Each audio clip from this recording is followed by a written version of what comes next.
Olá, boa noite. Boa noite a todos.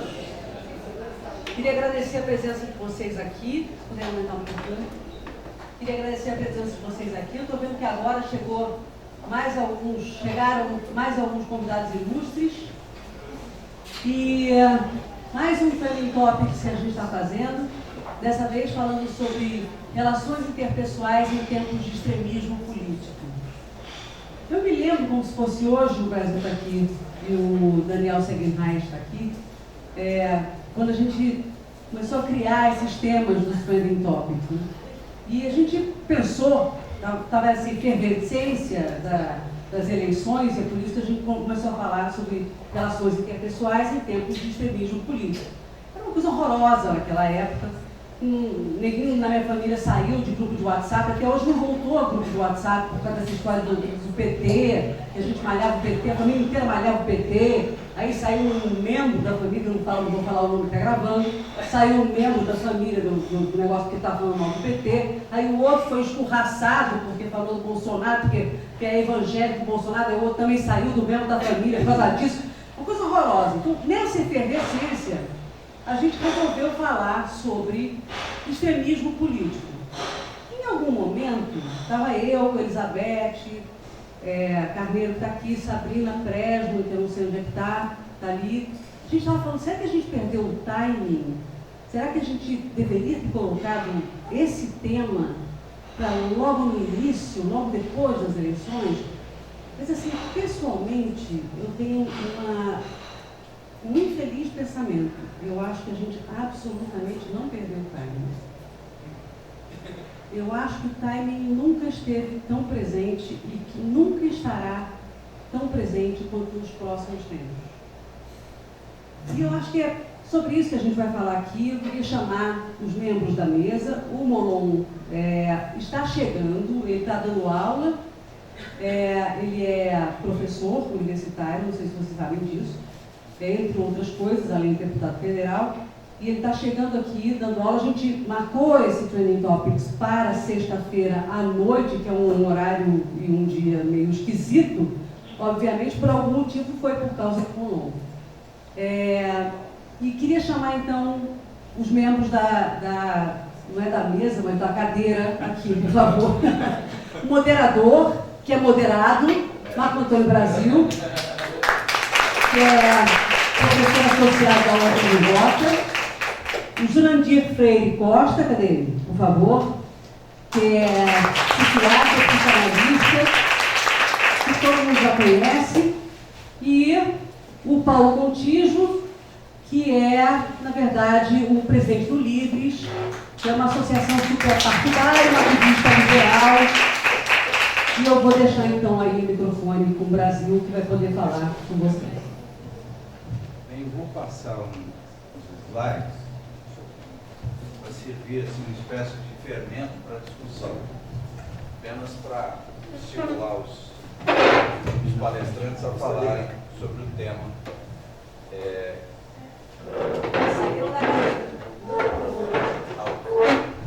Bom, Estou atrapalhando muito aqui. Doutor, do lado aqui, né? do lado de lá. Está ligado?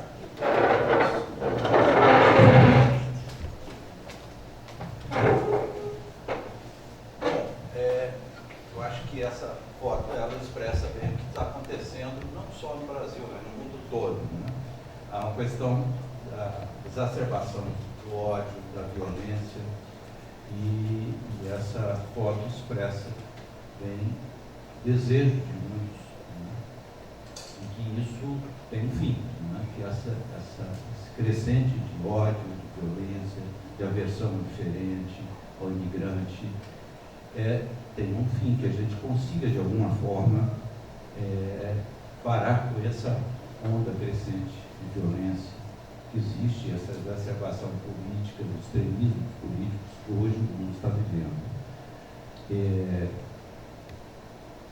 Eu acho que nada mais icônico mostra a situação no momento. Essa foto certamente todos conhecem.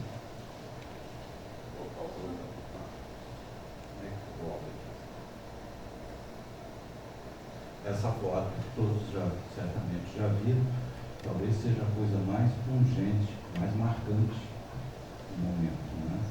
Uma criança de 3 anos, uma criança síria, 3 anos, encontrada numa praia da Turquia. Nessa resistência à aceitação dos imigrantes que fogem da guerra civil da Síria e de outros locais. Então, que ponto esse extremismo político, né, tem levado ao comprometimento das relações internacionais, das relações entre os países, das relações entre os países, entre os partidos e, inclusive, como a Analice mostrou bem, inclusive das relações familiares, né?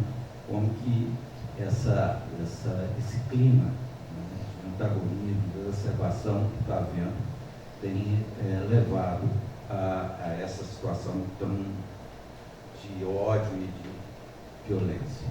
Então, a primeira pergunta que eu faria aos palestrantes: qual a opinião de cada um deles sobre o que houve que essa onda de extremismo surgiu no mundo atual? Né? O que faz com que coisas que a gente pensava fosse do passado, né, está sendo hoje tão presente no mundo atual?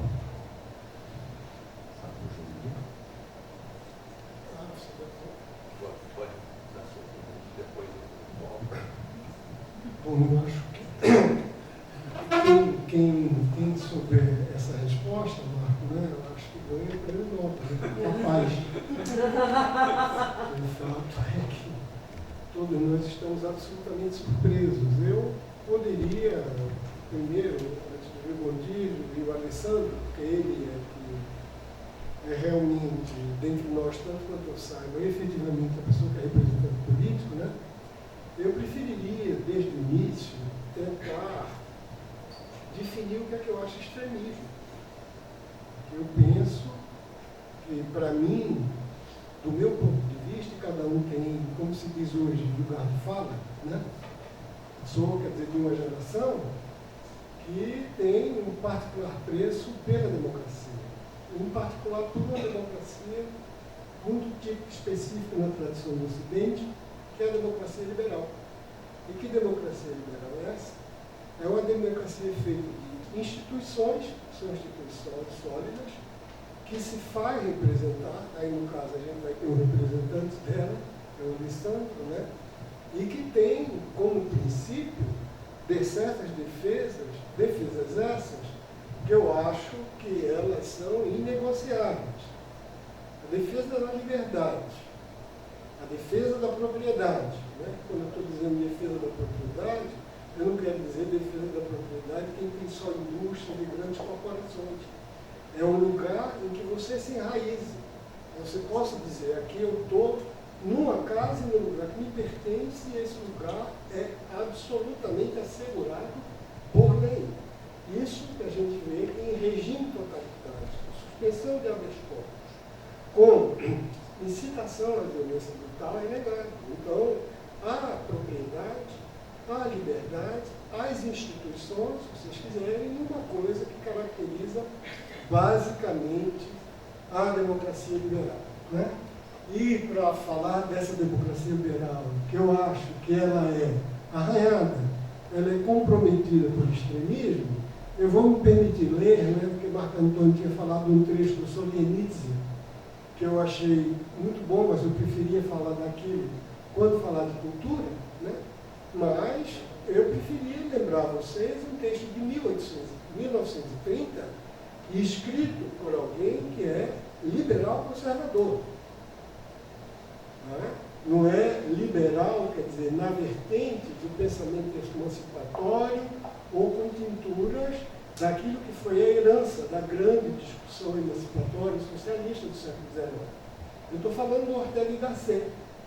O Ortega y Gasset, que é um dos maiores filósofos espanhóis, que escreveu A Rebelião das Massas, que eu acho que é um fenômeno que a gente vê, e ao falar da democracia liberal, o Gasset dizia qualquer coisa que eu gostaria de relembrar nos tempos de hoje, nós que somos da antiga geração e que temos lembrança do que significa viver sobre regimes autoritários onde você não tem liberdade, o Garcia dizia alguma coisa que eu acho que mais do que nunca é preciso que a gente relembre. O que é que ele diz? Ele diz que o liberalismo, convém recordar isso hoje, é o direito que a maioria outorga à minoria e é, portanto, né, o grito mais nobre que a política já deu no nosso planeta. No liberalismo, você proclama a decisão de conviver com o adversário, mesmo que ele seja fraco. Isso era uma tarefa inverossímil em grande parte da história. Nós conquistamos conviver com o inimigo, governar com a oposição.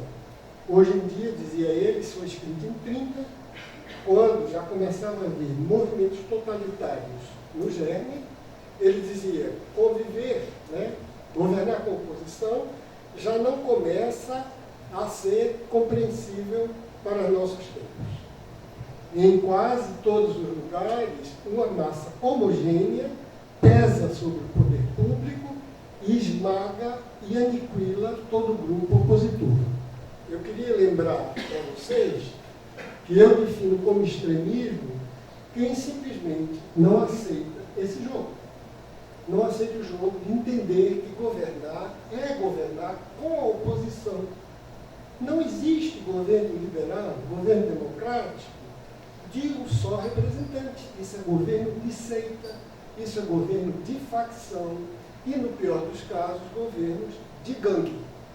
De maneira que eu acho que quando uma série de pessoas, como nós, da minha geração em diante, foi acostumado a viver num regime político democrático liberal, o extremismo é você ver duas das mais sagradas liberdades que a gente tem, uma que é a liberdade de opinião, né, a liberdade de decidir, e outra que é a liberdade de ser minoria.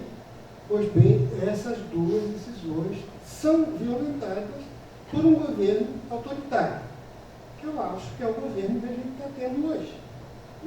Não é totalitário, em absoluto.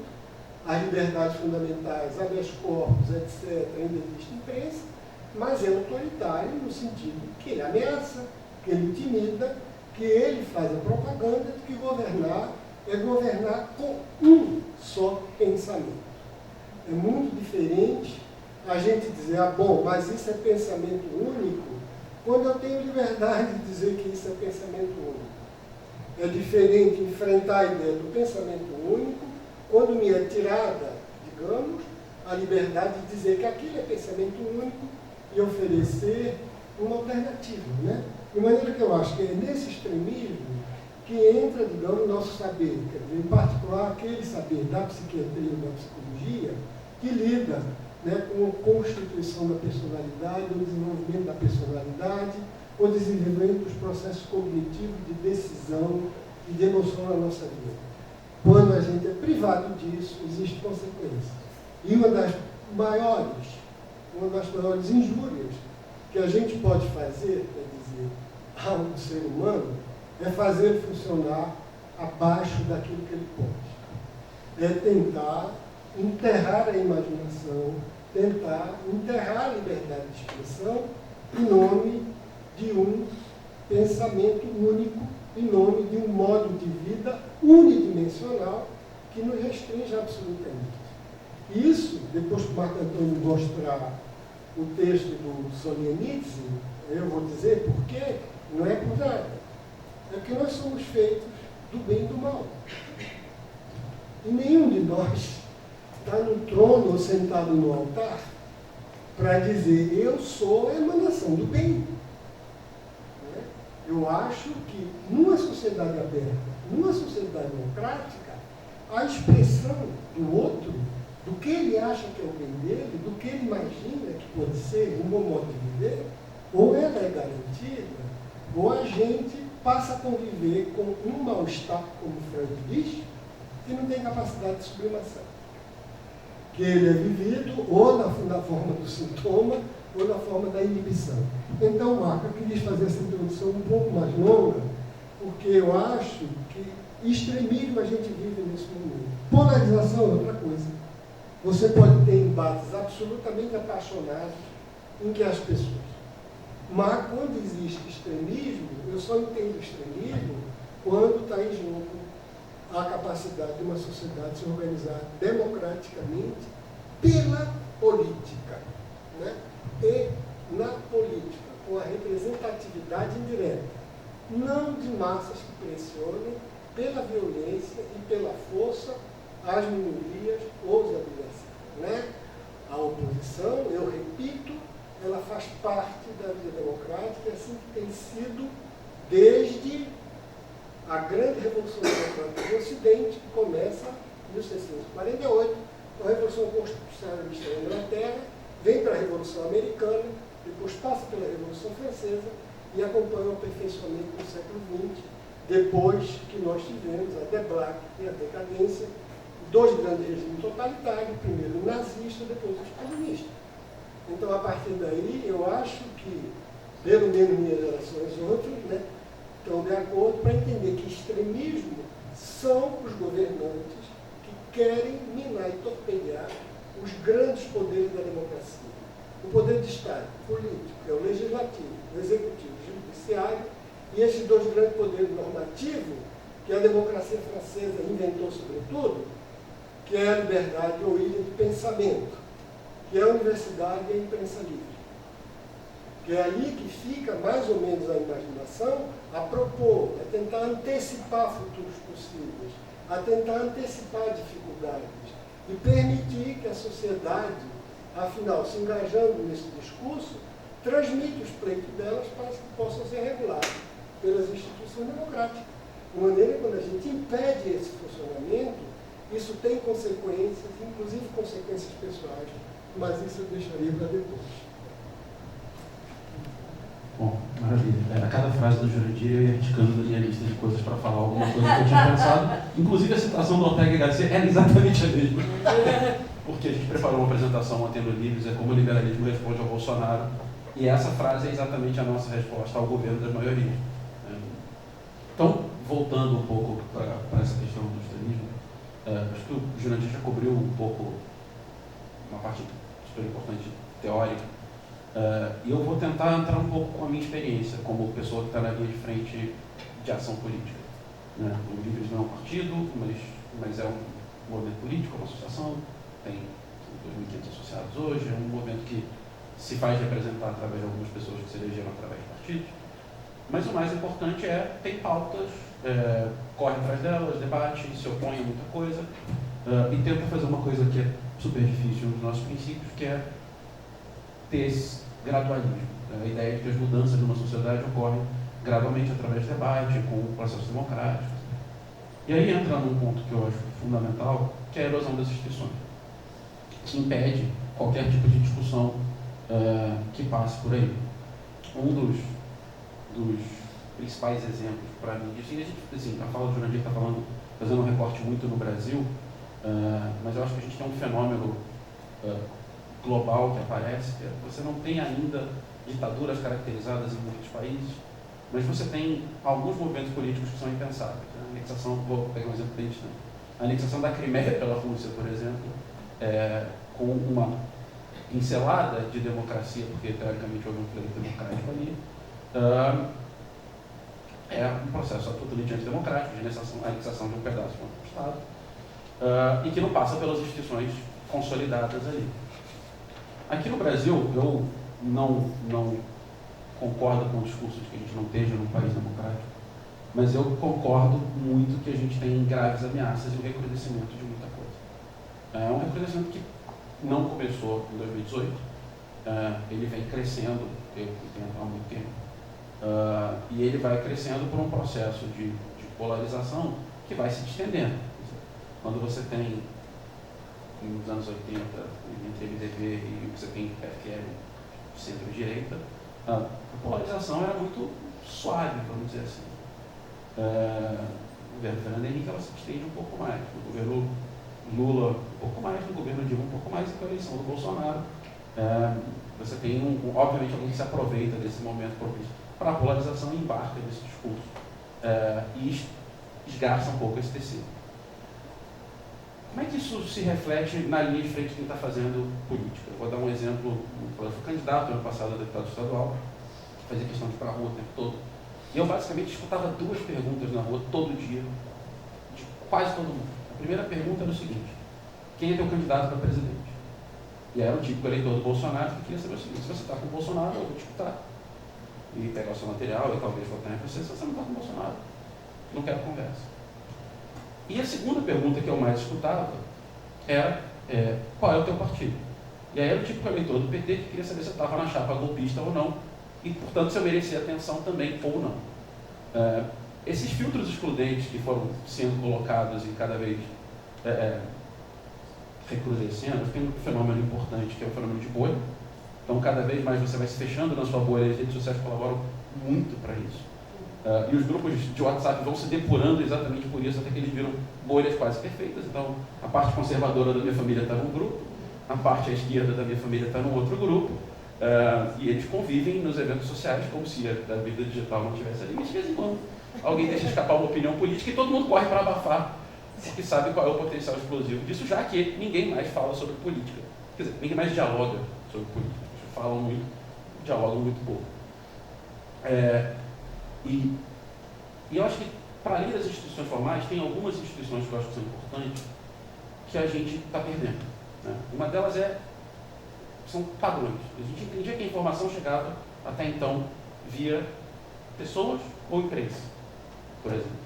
Né? Hoje a informação chega de uma forma sem filtro e que ninguém sabe a sintaxe dela. Então, quando você recebe um texto por WhatsApp, por exemplo, no grupo da sua família, as pessoas rapidamente correm ou para rebater ou para confirmar o seu viés ali, mas não tem um padrão, não tem um editorial que você sabe que é diferente de uma reportagem, que é diferente de um artigo de opinião, que é assinado por alguém que está associado a uma determinada empresa, que tem seus donos, e portanto claramente você pode entender o que está por trás daquilo. Às vezes é mais difícil, às vezes menos, mas existia uma certa ética, um código para isso.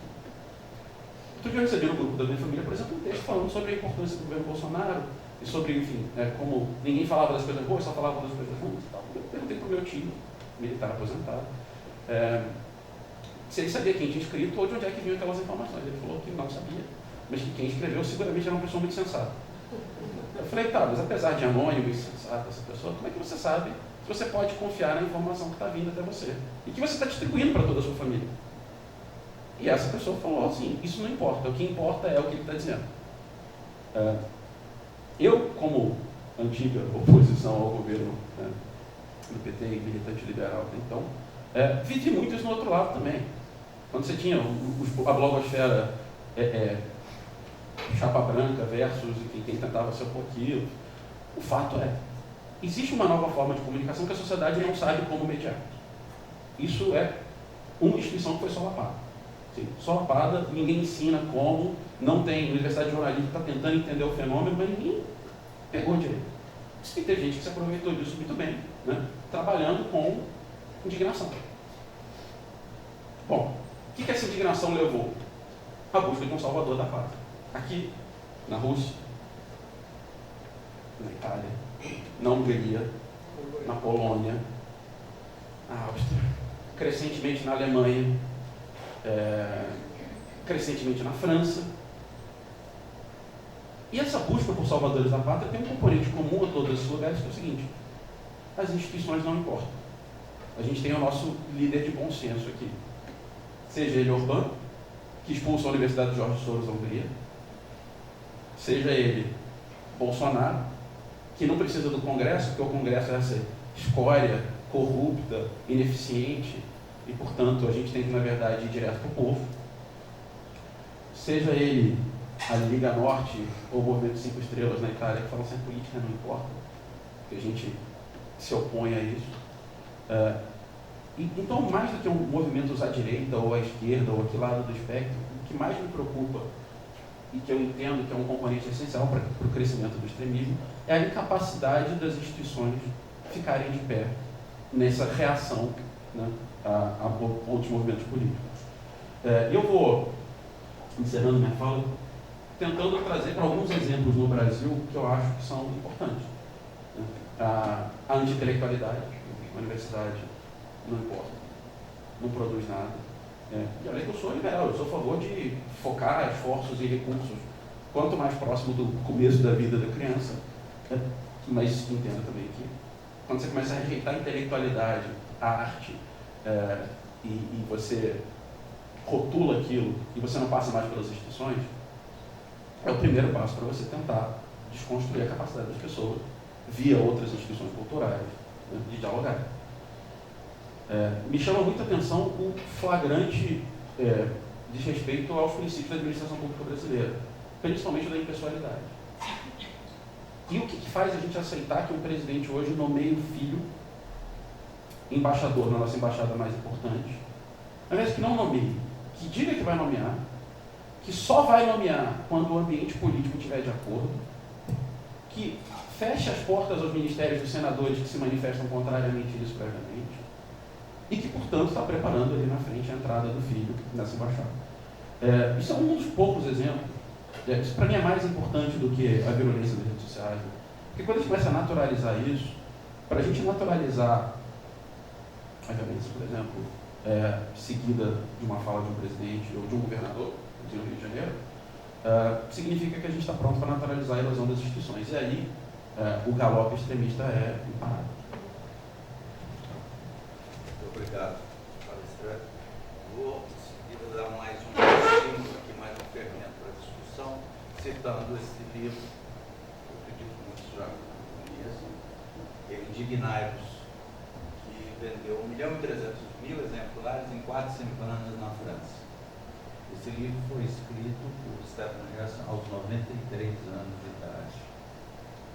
E Stephen Hess é judeu, nascido na Alemanha, naturalizado francês. Ele foi preso em um campo de concentração por 2 vezes. Ele conseguiu sair, entrar para a resistência francesa, e teve uma história de luta contra as injustiças muito marcante ao longo de toda a sua vida. Ele morreu 2 anos depois de ter escrito esse livro, plenamente lúcido e indignado contra o que estava vendo. E ele diz o seguinte, que a indiferença é a pior das atitudes, dizer, como não posso fazer nada, desvencilho-me como posso. Esse tipo de atitude conduz à perda de um dos componentes indispensáveis, essenciais do ser humano, a capacidade de indignação. Ao meu ver, nós estamos assistindo muito disso, a dificuldade de se indignar com o que está acontecendo no Brasil e no mundo. Albert Einstein dizia algo muito parecido. O mundo é um lugar perigoso, não por aqueles que fazem mal, mas pelos que assistem e não fazem nada. Então, gostaria de pedir a opinião dos palestrantes sobre a questão dessa indiferença que nós estamos vendo cada vez maior em relação ao que está se passando no mundo, né? As pessoas cada vez mais voltadas para si, né? Para o seu mundo particular, deixando de se indignar com o que está acontecendo no mundo hoje, particularmente no nosso país. Bom, a minha opinião é um pouco a seguinte, né? Dando só um passo atrás em relação ao que seria uma sociedade liberal, eu dizia que, segundo certos autores, dois dos quais eu prefiro, Charles Taylor e Michael Watson, eles dizem que tem uma etapa do viver democrático que eles chamam de liberalismo 1. Esse liberalismo 1, que é o clássico, eu acho que aí o budismo, essa monarquia nisso, só um pouco de demarcação, você teria a ideia de um Estado preocupado com o bem comum e absolutamente neutro e impessoal em relação às individualidades, que a essa se debitava, se imputava, se atribuía a absoluta capacidade de gerir seus projetos, suas vidas, o que elas quisessem fazer aqui, né? E que basicamente era a liberdade social e econômica, o empreendimento econômico, a liberdade de experimento moral, a liberdade de confessão religiosa, a liberdade de investigação científica e a liberdade artística. Estava ali para garantir isso, que era qualquer coisa que não havia no regime absolutista, né? Onde você dizia, bom, a terra não se move, então não tinha como, você ia para a fogueira. Quer dizer, para não impedir isso, né, você garantia isso. Então esse é o liberalismo ponto 1. Mas com o próprio desenvolvimento das democracias, você começou a ter o que seria o liberalismo ponto 2, ou seja, um Estado mais interventivo em certas coisas, eu vou dizer por quê, que pareciam que antes iam de si e que depois começou a perceber que não, que havia flagrante injustiça na oportunidade que era dada aos indivíduos. Você começa um Estado engajado em políticas sociais que vão proteger ativamente os mais frágeis. Política de cota, política de proteção, está entendendo, contra injúria ou humilhação coletiva determinadas. Isso aí é onde você começa a ter também a questão identitária muito presente. E é uma questão que vem, sobretudo, da Universidade Americana nos últimos 50 anos, mais do que em outro lugar, né? Esse liberalismo 2, ele quer não apenas o primeiro, quer dizer, da liberdade individual, de expressão, de tudo, de ação, como também sensibilizar as pessoas para esse tipo especial de minoria que não era contemplada no liberalismo tópico 1, onde você via muito minoria étnica, minoria religiosa, por conta da experiência europeia, né? Que você não queria mais repetir a guerra religiosa, em que se era protestante matava católico, se era católico matava protestante, e os dois juntos matavam os judeus. Quer dizer, você não queria mais isso, do lado de cá você começou. Negros, migrantes muçulmanos, pessoas, né, com preferência sexual que eram diversas da maioria até então, isso começou a entrar, e o resultado desse processo, além disso, da mudança profunda da opinião na esfera pública, que o Botijo acabou de citar, antes, para poder você ser ouvido, você tinha que passar por certas provas do teste, você tinha que provar que era competente, que você sabia, não é? Que você estava, era alguém, as quais os meios de comunicação eram dados a palavra, ou então os livros e tudo, porque você tinha qualquer coisa a dizer que vinha dessa esfera de competência ratificada pela sociedade. Nem todo mundo podia dizer qualquer coisa no espaço público e difundir sua opinião. Ele não tem responsabilidade sobre isso. Agora, não. Você vê que, de um lado, a esfera pública ela foi tomada, né, realmente de opinião por uma série de pessoas que às vezes são completamente irresponsáveis em relação ao que elas dizem. A partir do Jair Bolsonaro, do presidente, diz: eu não quero saber de especialista em radar. Consequentemente, se você me trouxer a estatística dizendo que radar diminui morte, não, isso aí eu não quero saber, é muita especialidade. A mesma coisa relatório de droga do Manguinhos. A mesma coisa, se você quiser, política da infância, como se ele se desse ao direito de falar de qualquer coisa, em vez do presidente digerir, de realmente organizar tudo isso em função do bem-estar, mas ele é um exemplo extremado do que começa a se passar. Ele falou que é um culto anti-intelectual e que é típico dessa maioria, de muitas pessoas que a gente conhece, que não sabem mais onde está a identidade dela. Aí eu começo a me aproximar do meu terreno de eleição. Pessoas que não sabem exatamente quem são mais, se elas são minoria, são maioria, se estão certas, são erradas, se a relativização de valores permite que eu diga isso aqui que você culpado achava feio, agora não, deixou de ser. Isso aqui que você achava pecado, que nada, ninguém é culpado por conta disso. Quando você começa com esse enriquecimento, com essa pluralidade, que é justamente a democracia, e só a democracia que permite, você começa com pessoas que começam cada vez mais a vacilar nas próprias identidades. Quando elas têm a identidade precária, não sabem mais o que são, não têm argumento para defender os pontos de vista, né? Eu posso dizer isso, mas porque você acha que o negro é inferior? Minha avó disse, quer dizer, não, está aqui, isso aí é um efeito de acumulação, entendendo histórico de tais ou quais que não se sustentam.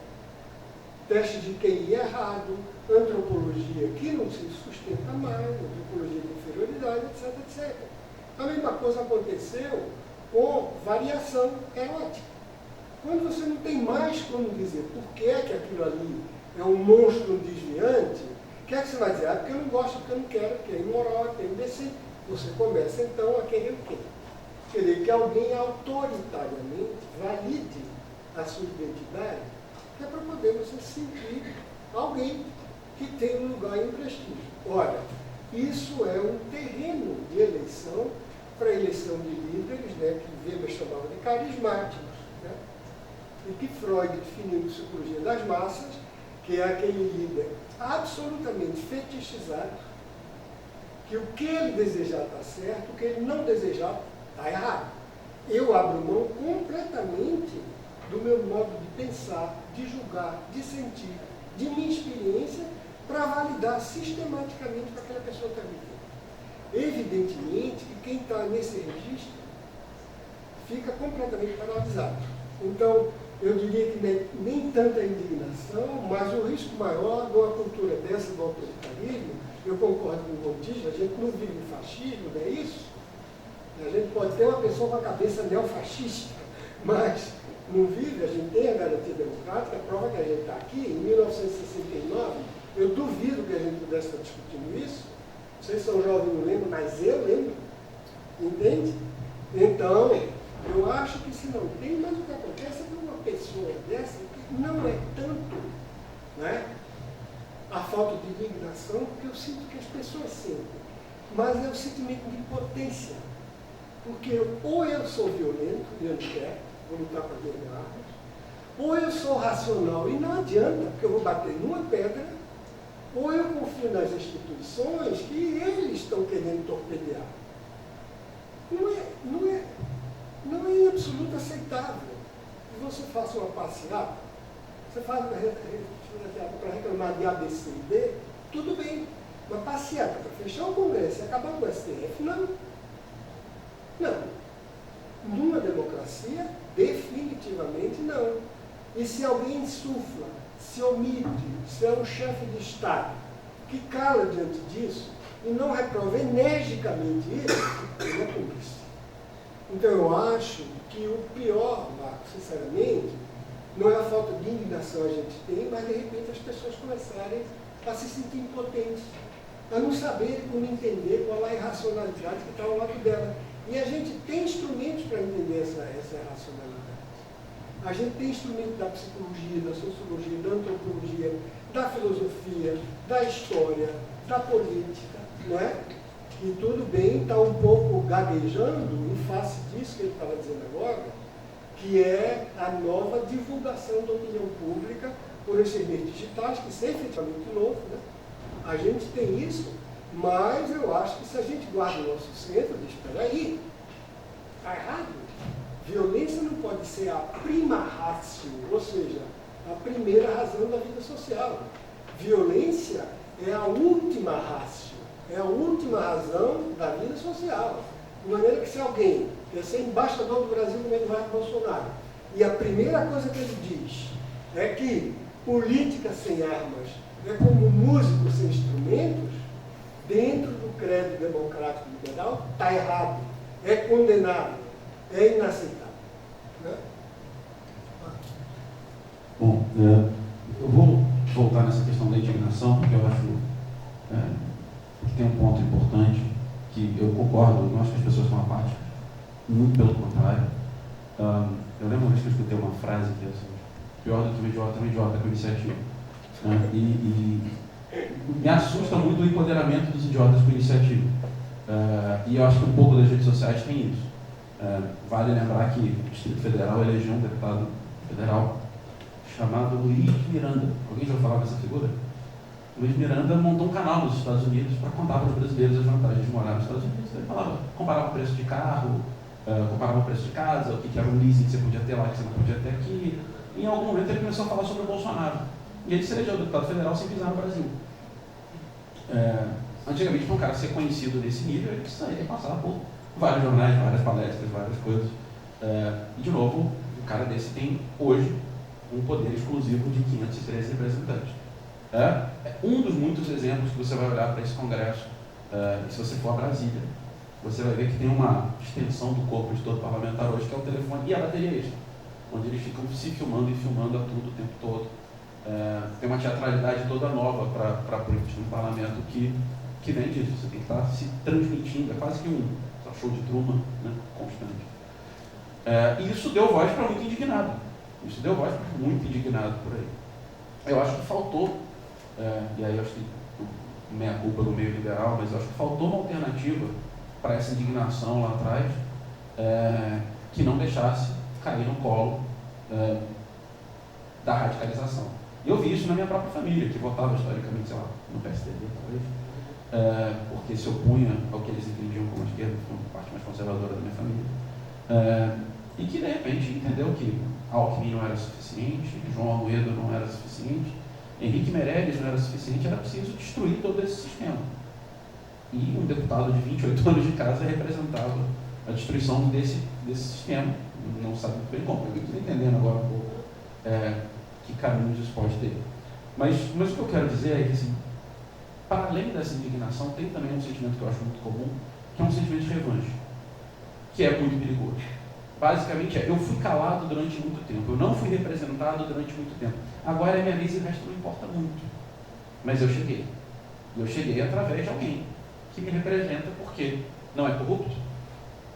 E aí, em algum momento, entende-se que corrupção é um mal maior do que autoritarismo, por exemplo. Isso é uma coisa razoavelmente preocupante. Mas entendo que os dois são males muito sérios, mas esse ranqueamento na cabeça das pessoas é uma coisa razoavelmente preocupante. Eu não sei se eu prefiro ser roubado ou ser espancado na rua, eu prefiro ser roubado. Mas, claramente, tem esse código compartilhado entre muitos dos indignados de hoje, e que, de fato, entendem que as instituições são coisas menores, porque o que importa é que agora é a minha vez. O que importa é que agora eu tenho voz. E eu entendo, sim, que o identitarismo colaborou muito para isso. Porque o que eu vejo é um monte de pessoas que viram o mundo que elas foram preparadas para entender sendo desconstruído. E uma sensação de deslocamento muito grande, principalmente entre pessoas, eu diria, acima de 45, 50 anos. Bom, reflexo disso na nossa política. Ela é uma política que está crescentemente violenta. Eu não estou falando das manifestações de rua. Eu estou falando de... E não vou nem usar o caso Marielle, tá? Que é emblemático e comum. Mas se vocês forem olhar a quantidade de políticos assassinados no estado do Rio de Janeiro nos últimos 4 anos, é um negócio absolutamente assustador. Assustador. Marido de deputada federal assassinado na porta de casa. A violência está virando uma ferramenta da política do baixo clero. Não é só do discurso da presidência. Ela vem de cima a baixo, chancelada, obviamente, por quem está em cima.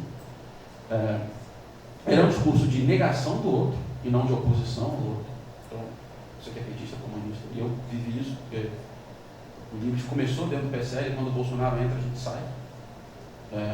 No mesmo dia, e eu vivi a raiva dos bolsonaristas por terem ocupado o nosso lugar. E os ataques em rede social, e a negação do outro, e a tentativa sempre de não te deixar ter voz. E uma coisa fundamental de rede social, isso é uma coisa mais técnica, não tão sociológica, mas é importante, é o seguinte: excesso de comentários com o mesmo tipo de opinião, com o mesmo tipo de conteúdo, vão bloquear o teu acesso a outros conteúdos nas redes sociais. Então é uma forma de isolamento do teu adversário no mundo digital que pouca gente consegue furar. Estava conversando uma vez com o Ronaldo Lemos do ITS, estava brincando com ele, mas imagina assim, a candidatura Luciano Huck versus Bolsonaro. Ele falou assim: o que o bolsonarismo fez na última eleição faz com que alguém que tem uma rede de 12 milhões de pessoas, mais ou menos que o Luciano Huck tem, virar uma bolha cercada. Mesmo assim, é tão grande o volume que se consegue mobilizar nessas redes mais fanáticas que as vozes não vão se levantar. Então, tem uma parte técnica desse embate político que eu acho super complicado também, e a virulência dele. Bom, por fim, para voltar para essa questão, é que eu acho que a gente está vivendo hoje, na verdade, o resultado do descaso com os apáticos. As pessoas que ficaram apáticas durante muito tempo, quando se manifestaram extremamente mais violentamente, mais agressivamente do que elas teriam se manifestado se a gente tivesse um campo político mais delimitado, com mais opções e mais capaz de lidar com essas pessoas. E eu acho que o ponto para mim é, quando a gente tiver algum grupo muito silenciado. É fundamental pensar em formas de fazer com que essas pessoas tenham voz, para que a gente não tenha essa dinâmica onde cada vez mais eu reajo com mais força no sentido oposto, e tensionando a sociedade cada vez mais. Bom, eu vou abordar, o que o Jurandir já comentou, que parece ser a marca que é da intolerância. Porque as pessoas são intolerantes em relação ao vida diferente, não aceitam o diferente. Então, essa frase de Solzhenitsyn diz sobre a intolerância, em que ele vê como a intolerância que é o primeiro sinal de educação inadequada. Uma pessoa mal educada comporta-se com impaciência arrogante, enquanto uma verdadeira educação constrói humildade. E eu pergunto, como lidar com essa arrogância? Né? Como que a gente pode tentar mudar isso? Né? Como que atenuar ou de alguma forma, fazer com que as pessoas sejam menos intolerantes ao diferente? Bom, eu vou falar antes do Jurandir dessa vez, porque senão fico sem falar depois. Peguei a palavra logo. Mas eu vou dizer que seguramente não pagar na mesma moeda. Acho que o primeiro não fazer é não repetir a forma arrogante, impaciente, intolerante. Eu acho que tem sido um processo político muito dolorido no país, para muita gente, em muitas famílias, em muitos casos, mas eu acho que, de novo, o que a gente vai tirar disso como país me preocupa muito mais do que o atual momento. Eu não acho que a gente vai perder a democracia em 4 anos, não acho que a gente vai perder a capacidade de escolher líderes, fazer debates minimamente democraticamente mediados nos próximos 4 anos, mas qual é o rumo que a gente vai dar para a forma de discutir política na sociedade, mais para além dos cargos eletivos é que me preocupa mais. Como é que... E aí é uma pergunta que eu vou fazer para quem quiser responder aqui, mas assim, quem já perdeu absolutamente o controle dentro de um grupo de WhatsApp na família? Com alguém? E se arrependeu depois da reação? Uma pessoa com vergonha de levantar o braço. Eu vou dar um exemplo da minha própria família, tá? Vou trazer uma coisa bastante pessoal. Você vê, a família é uma... Posso pedir uma coisa? Para você ficar um pouco mais para cá, para poder ele filmar direito, senão você fica de costas o tempo todo. Tá bom, eu não queria ficar muito na frente daqui, mas... Eu sei disso. Aí você vai ter que falar assim, o tempo Não tem todo. problema. Minha família é uma família bastante moderna, é uma matriz 3x3. Então, meu pai se casou 3 vezes, a minha mãe se casou 3 vezes, o casamento entre eles foi o primeiro. Eu sou filho do primeiro casamento, meu irmão que estaria do segundo, a gente tem 2 irmãs de consideração do terceiro. Do outro lado, a minha mãe, no segundo casamento, não tem filho, no terceiro, meu padrasto tem um filho e uma filha. Então eu sou filho único de 1 e filho de 7 no total. Sendo que, olhando qual a importância política disso, é que a minha irmã, judia ortodoxa, casada com um bolsonarista numa ponta, em determinados momentos tem que conviver com a minha irmã lésbica psolista que mora na Praça São Salvador. Esse é o panorama da minha família. E enquanto eu sou chamado de fascista pela minha irmã psolista, eu sou chamado de esquerdista, visto como quase esquerdista pelo marido bolsonarista sionista da minha irmã judia ortodoxa. E aí, judia ortodoxa mesmo. Como é que se resolve uma família dessa? Seguramente, se você entrar com arrogância, não resolve. Né? Mas por que eu estou trazendo o contexto da família? Porque eu acho que você resolve uma família com coisas que vinculam as pessoas. E eu acho que você resolve a política trazendo a discussão para o que vincula as pessoas. Se a gente mantiver a discussão no que nos separa e nos exclui, a receita está dada. Agora, se a democracia é um valor que vincula as pessoas mesmo diferentes, bom, temos um valor aí a ser preservado e a ser sempre mantido como fio condutor dos debates. Eu lembro que um monte de coisas que saíram de moda que eu escutava quando eu estava de Gilberto Freire, que depois as coisas todas foram sendo desconstruídas, mas, bem ou mal, tinha uma função de criar um fio que juntava uma sociedade dentro de determinado princípio. Tolerância era uma coisa bem vista. E aí, você pode dizer que tinha racismo de um lado, do outro, Monteiro Lobato e tal, mas existia a tentativa de construir uma sociedade junta por algumas coisas. A esquerda fez isso muito bem, pelo menos no ponto de vista simbólico, mas a gente está perdendo um pouco isso. A gente está perdendo a capacidade de discutir política, de fazer política, através do que aproxima. E a gente está fazendo através do que mais atrapalha a gente, que é o apócrifo, o virulento, o distante, o imediato, o não refletido e a negação do outro. Essas estão virando as regras de uma política que está dentro dessa maquininha que traz muito paciente no espaço livre, né, que é o telefone celular.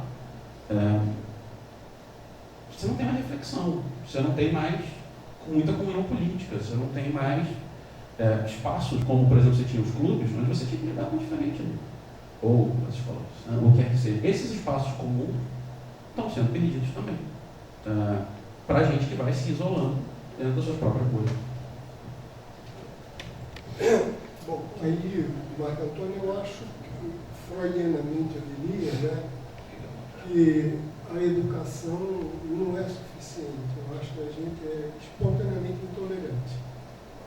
A gente se organiza narcisicamente de uma maneira que ele exclui o outro, porque o outro é nosso rival, no amor de quem nos interessa ter. Né? Mas, bom, isso é a mesma coisa que Freud já viu, eu acho economicamente, psicologicamente, e que Rousseau já tinha visto. Né? Ele dizia, bom, não tem como. Esse amor de si, ele é ineliminável. O problema é que eu não vou fazer disso amor próprio, vou fazer amor ao outro. Então, quando você constrói um ideal de tolerância, a pessoa sabe que sendo tolerante vai ser amada. Se a pessoa acha que vai ser amada por ser intolerante, é a porta aberta para você dar vazão nisso que na gente é muito destrutivo. Né? É muito destrutivo. E quando a gente está, como eu concordo com o Gênio Lula, só uma coisinha, depois eu vou ver se a gente debate, mas tendo como base o solo democrático, que eu acho que é fundamental, né? O que acontece, eu acho, é que quando você está em momentos de crise cultural, como essa que a gente vive, por tudo, e aí independe mesmo diretamente desse debate político aqui, ele falou, né, do que está se passando na Europa, você achava que havia instituições absolutamente garantidas, onde você vê num país como a Inglaterra isso vacilar, não é? Com essa história do Brexit, que, bom, finalmente é uma coisa em que não se esperava que alguém fosse ser capaz de querer torpedear um país, todo um continente. Foi uma coisa absolutamente louca. Pois bem, eu acho que nesses casos de vacilação da identidade, de precarização da identidade, porque isso veio com tudo, foi o mesmo pacote, você precarizou economicamente, você, como diz o Bauman, né, começou a liquidificar tudo que era sólido e que começou a desmanchar. Uma das tendências, se você não tem o ideal de eu dizer, olha, isso lhe parece ruim, mas pelo contrário, isso é nossa riqueza. Foi assim que o Ocidente se tornou um padrão de civilização para o resto do mundo. Desde que ele nasceu sob o signo da distinção, da contradição, da tentativa de lidar com o outro sem exterminar.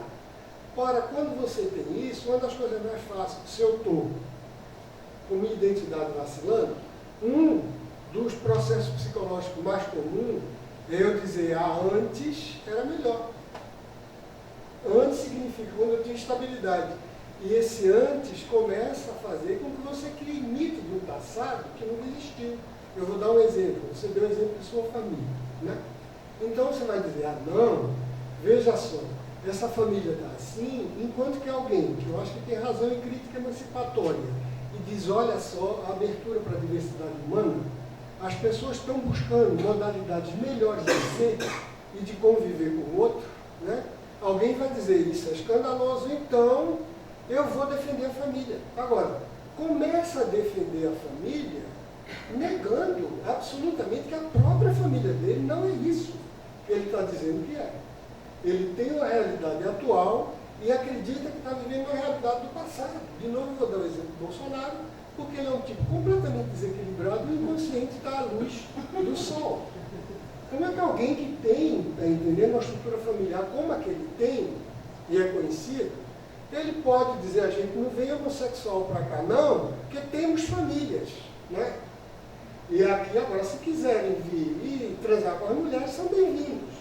Quer dizer, é de uma negação tão absurda que eu, sinceramente, estou acostumado, como vocês, todos os nossos colegas, a verem o que é a negação da realidade, o que é distúrbio de consciência do eu, o que é tudo isso que caracteriza. Né? Não é forma delirante, mas é um desmentido daquele que faz com que essas pessoas comecem a dizer, olha, eu quero uma família que elas sabem que não vão ter mais. Nunca mais isso vai voltar. Não vai voltar porque não era bom, porque aquela família idealizada não existiu. Porque ela é uma construção idealizada que a gente tem que ter para poder efetivamente lidar com aquilo. Quando as feministas dizem eu não quero nunca mais passado, porque as mulheres sabiam o preço que elas pagavam com o papel que elas tinham dentro da família e como pagavam com a vida dela a liberdade libidinal do homem.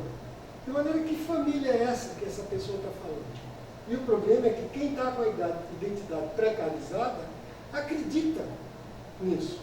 Acredita nessa construção, nessa fantasia que é de negação da realidade. Não vai mais voltar atrás isso. O pior é que toda a violência, todo o sacrifício que vai se passar, quando a gente tentar de novo, vai redundar num fracasso. Que isso é um avanço. Isso você não volta atrás, a menos que extermine, que foi a tentativa hitleriana, né? E aí eu espero que realmente a gente siga aí o que o Gondis está dizendo, que eu espero realmente que a gente tenha 4 anos de abalo e depois retome o nosso caminho. Você não falou qual era a discordância. Hã? Você não falou qual era a discordância, eu estou curioso. A discordância é que eu penso que tem uma parte do pessoal que votou no Bolsonaro, que eu até entendo, que faz isso em nome do programa econômico de liberalismo, né? Eu acho que esse programa de liberalismo econômico, isso tem que ser revisto pelos liberais também, e que eu acho que, eu estou tomando como padrão do pensamento liberal uma revista que eu leio, que é assim, que é o Economist. Entende? Não é um jornal de centro-esquerda, é um jornal liberal de susta, como os franceses dizem, né? Classe A. Então, eles dizem, não é possível que a gente não pense que essa desigualdade atual, isso não vai comprometer nossa democracia. Quer dizer, se eu posso efetivamente, né, querer que a economia funcione nos modos que o liberalismo pensou, aí eles estão de acordo. Agora, a gente tem que dar um jeito. Então, quando eu vejo, por exemplo, um ministro da economia feito Guedes, né? Tudo bem, eu não sei avaliar porque ainda é minha área, eu não sei se o Gondis sabe. Ele querer tornar o inimigo dele a social-democracia, aí realmente eu fico confuso. Né? Eu fico confuso porque as soluções encontradas, pelo que eu conheço, pelas antigas colônias inglesas, Austrália, Canadá, Nova Zelândia, dentro da Europa, pela Alemanha, pela Holanda. Entende? Essas soluções encontradas e a Escandinávia, por aí, são soluções em que eu acredito que, de fato, as pessoas conseguiram diminuir desigualdade social, que é uma fonte de radicalização de vidas, de pensamentos, de modo de ser e de horizonte político. Vou tentar responder isso rapidinho. Eu acho que, na verdade, tem dentro do meio liberal as enormes discordâncias com todo mundo, e um dos problemas do Bolsonaro, na verdade, na campanha dele, era quem ia chancelar ele economicamente. Uma das grandes críticas que se fazia durante todo o tempo era, bom, esse cara não tem equipe, apareceu o Paulo Guedes, e aí a máquina bolsonarista tratou de insuflar o Paulo Guedes. Eu conheço o Paulo Guedes pessoalmente, tenho uma boa relação com ele e tal, mas ele está longe de ser o maior representante do pensamento liberal no Brasil. E eu acho que tem uma coisa que me toca um pouco, porque existe um certo preconceito de que desigualdade não é um tema tratado pelo liberalismo. E vou voltar ao governo Lula, quando você tem um programa de distribuição de renda, começa com Fome Zero, e aí para quem lembra do Fome Zero, ele era o típico modelo da esquerda desenvolvimentista dos anos 50, ou seja, o governo controla o que vai ser produzido quem pode produzir aquilo, como distribui e como chega no cidadão, porque a cesta era definida a partir do governo. Imagina montar a logística disso para atender alguns milhões de pessoas. Aí tem um liberal ali dentro, no meu ocasional, que é Ricardo Paes de Barros, fala assim, não, olha só, vamos dar o dinheiro direto para as pessoas, elas sabem o que elas vão fazer com isso. E isso é imposto negativo, Friedman, total doutrina liberal. Então, existem diferentes abordagens para como você vai tratar essa questão. Desigualdade é um tema inegável no Brasil, não dá para dizer isso. O Brasil é um país muito pobre. E eu acho que a nossa diferença para todas essas colônias que você falou, é que elas primeiro enriqueceram. E elas nunca deixaram de ser economias abertas, economias pujantes, e que permitiam que as pessoas fossem o que elas queriam ser, economicamente falando.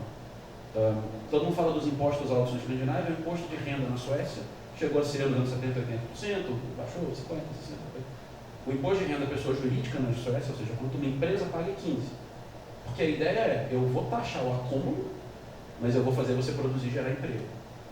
Então eu acho que você tem diferentes exemplos de liberalismo. O que você tem no Brasil hoje, como o Paulo Guedes falou, uma coalizão entre alguns liberais, alguns conservadores e principalmente reacionários. Eu acho importante ter esse matiz muito claro, porque assim, o governo Bolsonaro está longe de ser um governo conservador no sentido clássico, o Gustavo Porção da vida, aquele conservadorismo católico, longe disso. Alguns exemplos disso é que você tem, caricato, mas é verdade, assim, um saiu hoje do PSL, mas você tinha um ex-ator pornô na base do governo, você tem os maiores apoiadores do governo, dono de um prostíbulo em São Paulo, Barrando, e você tem a senadora do PSL, Soraya Tronic, que é dona de um hotel em Cuiabá. Então, assim, não é bem o tipo de um grupo conservador. É um grupo que reagiu à esquerda de uma forma mais extrema. Então, assim, o que a gente tenta fazer no livro, falando de uma forma muito pragmática? É entender o que é importante para o país, portanto, merece apoiar, entender a liberdade econômica. O que for, de burocratização, abertura econômica, inserir o Brasil no mercado e tal, merece ser apoiado. E o que muitas vezes vem de antiliberal do governo. Controle de preços, tabelamento de frete, enfim, estou falando só da área econômica. Antiliberal na área política e nos costumes, a gente está falando aqui há um bom tempo. Mas o que eu achava importante é assim, tem um grande cardápio de soluções liberais aí. Bom, eu não sei se continuo, deixo vocês discutindo essa questão, não, talvez você, mais interessante do lado, porque eu ia introduzir um tema que eu acho que quando fala em radicalismo, tolerância, é fácil porque a gente pensa o oposto. E um dos livros que mais me marcou a leitura foi a autobiografia do Mandela, em que ele viveu todas as intolerâncias, as violências, né? E a luta política dele, né? As divisões dentro do próprio partido dele em relação a tomar atitudes de violência, de terrorismo, as discussões que caminhos tomar para enfrentar o apartheid. É muito interessante, é muito rico esse livro, eu aconselho a todos lerem, os livros assim que mais marcaram a leitura do livro do Nelson Mandela. Ele tem essa frase, né, que ele diz, né, que ninguém nasce, né, odiando outra pessoa pela cor da pele, ou sua origem, ou sua religião. Né? Para odiar, as pessoas precisam aprender. Se podem aprender a odiar, podem ser ensinadas a amar. Então, essa frase, ela coloca uma questão. Será que é possível isso? Ensinar as pessoas a amar?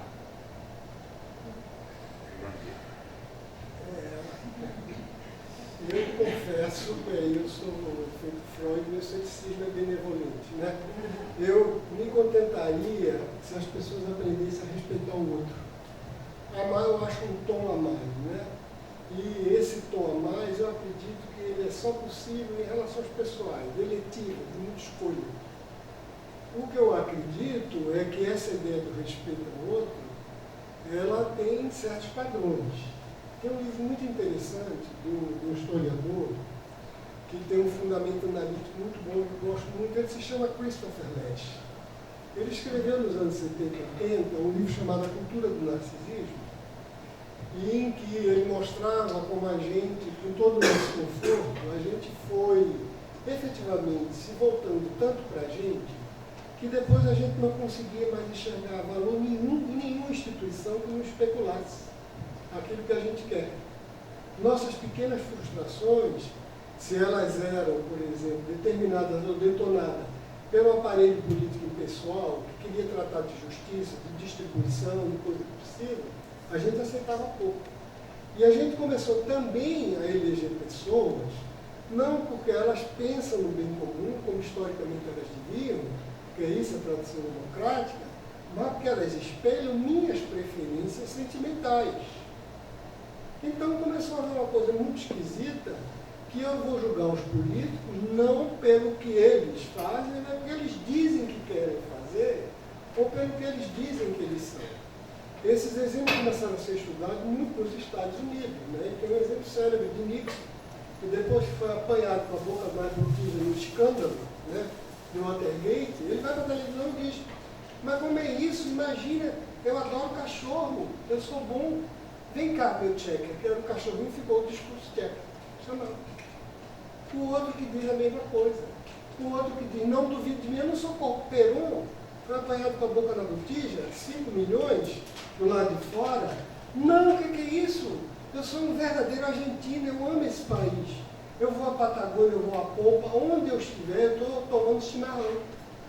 Feito um verdadeiro gaúcho argentino. E a gente foi tendo uma cultura que foi se habituando, efetivamente, a exigir narcisicamente que os dirigentes se pareçam com a gente e não que eles representem o povo. Então, você chega num certo impasse, que é quando a gente diz: será que a gente pode amar? Eu acho que se a gente pudesse respeitar, estava de bom tamanho. E para isso, tem mais uma coisa. Um outro livro que ele chama, que é A Rebelião das Elites, que ele copiou em 1980, da Rebelião das Massas, do Gasset, do Ortega Gasset, que é um clássico, um extraordinário de inteligência.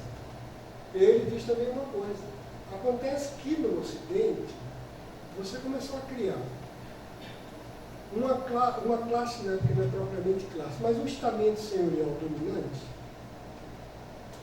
com um acúmulo de riqueza, com um acúmulo de poder, com um acúmulo de prestígio histórico mesmo. Essa classe começou a também ter o narcisismo como seu padrão.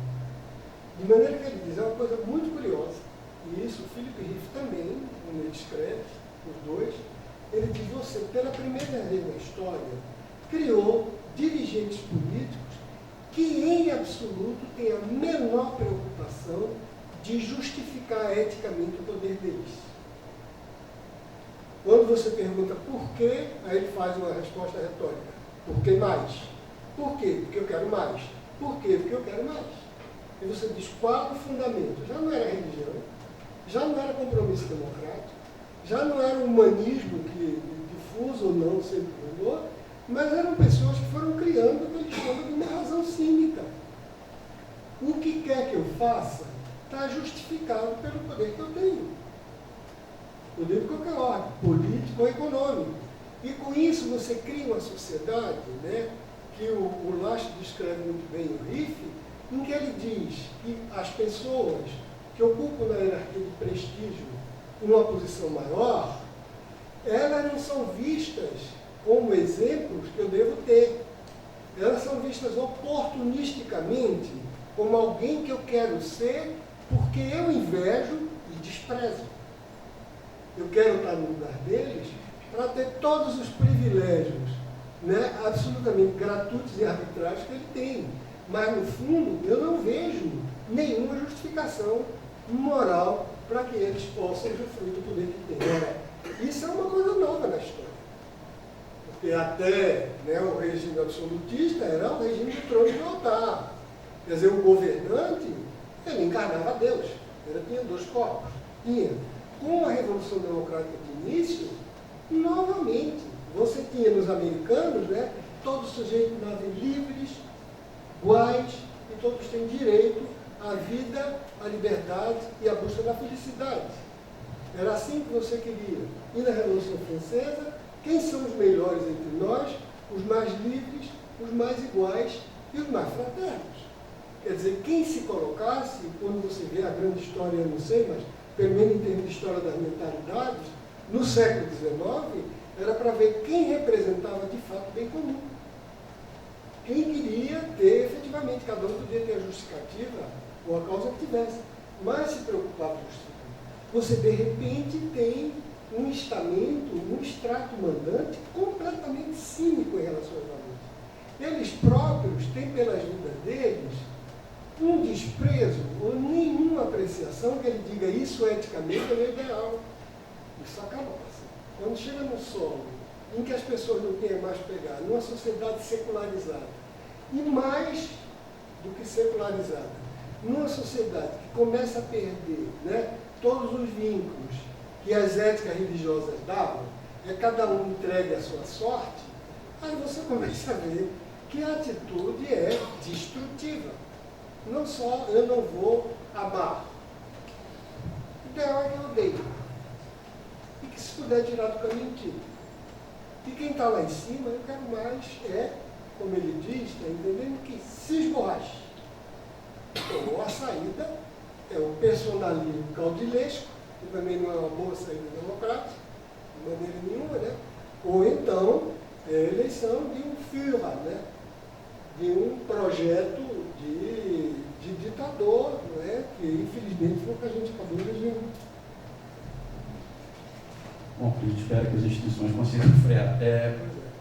Voltando para a pergunta original, assim, só eu não me atrevo a, nesse auditório, entrar nesse tema.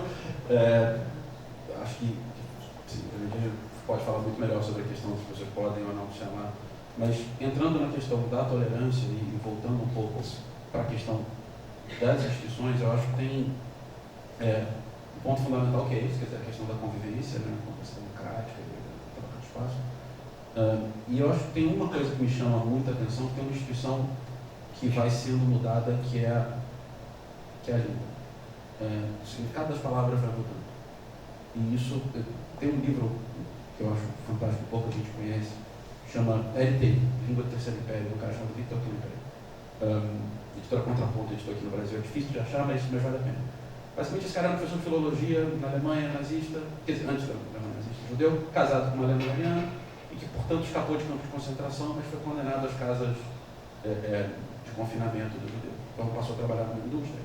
E ele manteve manuscritos onde ele anotava exatamente a transição do significado das palavras ao longo do regime nazista na Alemanha. A primeira delas, o significado da palavra herói, por exemplo, que era primeiro alguém que submetia às provações e passou a ser alguém que subjugava o outro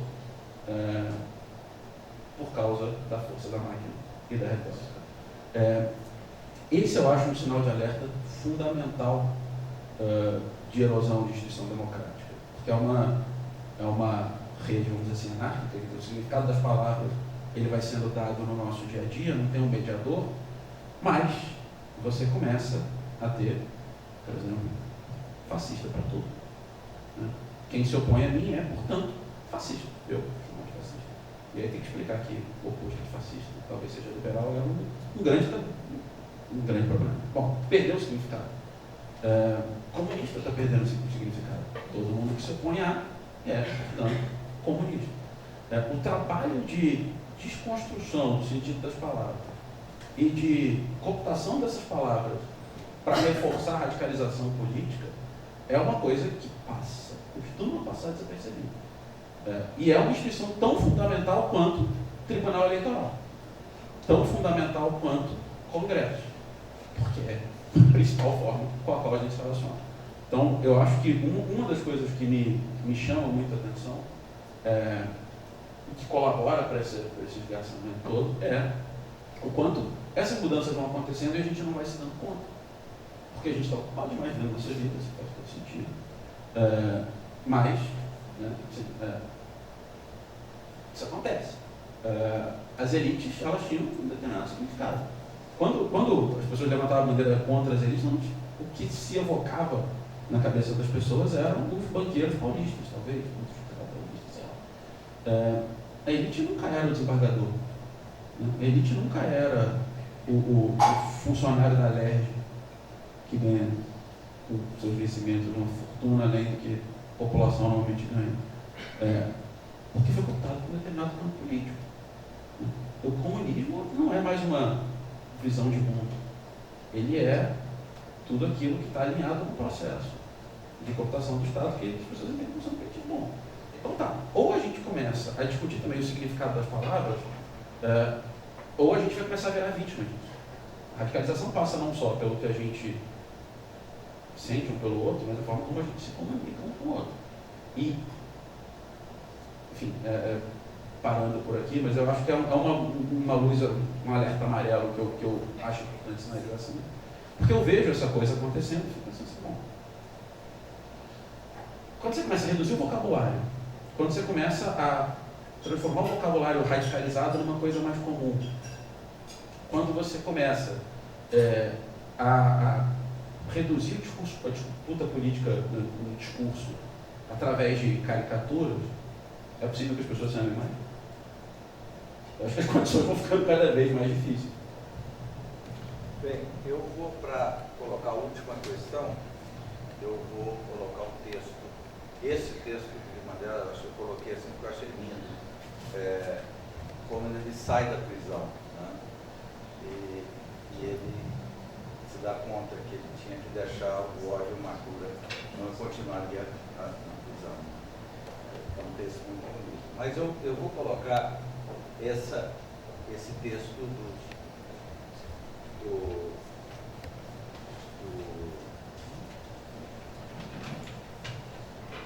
Solzhenitsyn,